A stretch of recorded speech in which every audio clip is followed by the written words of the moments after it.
Pimpinan dan anggota Badan Legislasi DPR RI serta hadirin yang kami hormati, ada beberapa hal yang menjadi catatan fraksi PKS terkait dengan rancangan undang-undang tentang kesehatan ini.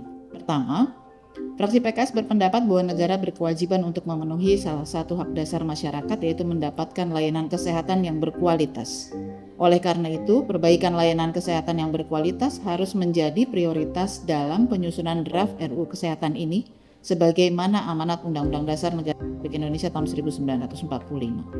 Kedua, fraksi PKS berpendapat bahwa penyusunan RUU Kesehatan yang dibahas dengan metode Omnibus Law ini tidak boleh menyebabkan kekosongan pengaturan, kontradiksi pengaturan, dan juga harus memastikan partisipasi bermakna dalam penyusunan, mengingat banyaknya undang-undang yang akan terdampak dalam penyusunan RUU tentang kesehatan ini.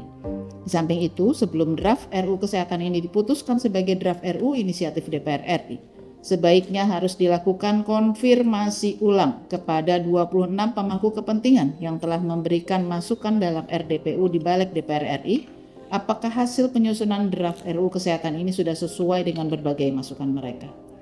Ketiga, fraksi PKS berpendapat bahwa ada pengaturan dalam beberapa undang-undang yang dihapuskan dalam draft RUU Kesehatan ini yang menimbulkan kekosongan hukum. Antara lain dihapuskannya aturan mengenai SIPB bidan, juga dihapuskannya mengenai praktik kebidanan yang mengatur tempat praktik dan jumlahnya sesuai dengan tingkat pendidikan bidan, pengaturan klasifikasi dan kewenangan rumah sakit, dan beberapa pengaturan lainnya.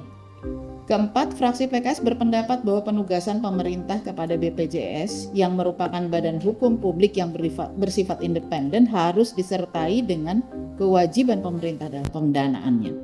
Kelima, fraksi PKS berpendapat bahwa ada kerawanan dalam draft RUU Kesehatan di pasal 236 mengenai tenaga medis dan tenaga kesehatan warga negara asing yang dapat melakukan praktik pada fasilitas pelayanan kesehatan di Indonesia dalam rangka investasi atau non-investasi.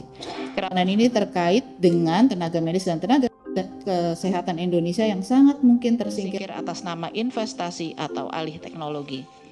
Keenam, fraksi PKS berpendapat bahwa di semua negara pengaturan terkait profesi kesehatan diatur dalam undang-undang tersendiri.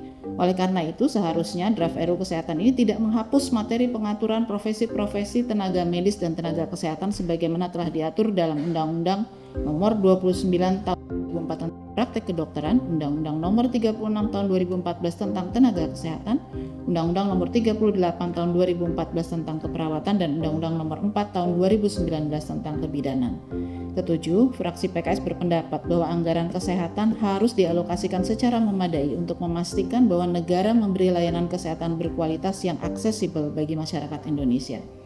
Pimpinan dan anggota Badan Legislasi DPR RI serta hadirin yang kami hormati, menimbang beberapa hal yang sudah kami paparkan di atas, kami fraksi Partai Keadilan Sejahtera dengan mengucapkan Bismillahirrahmanirrahim menyatakan menolak draft rancangan undang-undang tentang kesehatan ini untuk dibahas pada tahap selanjutnya karena kami memandang ini belum selesai secara menyeluruh.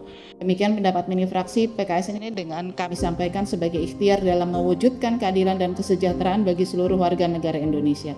Semoga Allah Subhanahu wa Ta'ala senantiasa memberikan kekuatan kepada kita untuk memberikan kerja terbaik bagi bangsa dan negara Indonesia.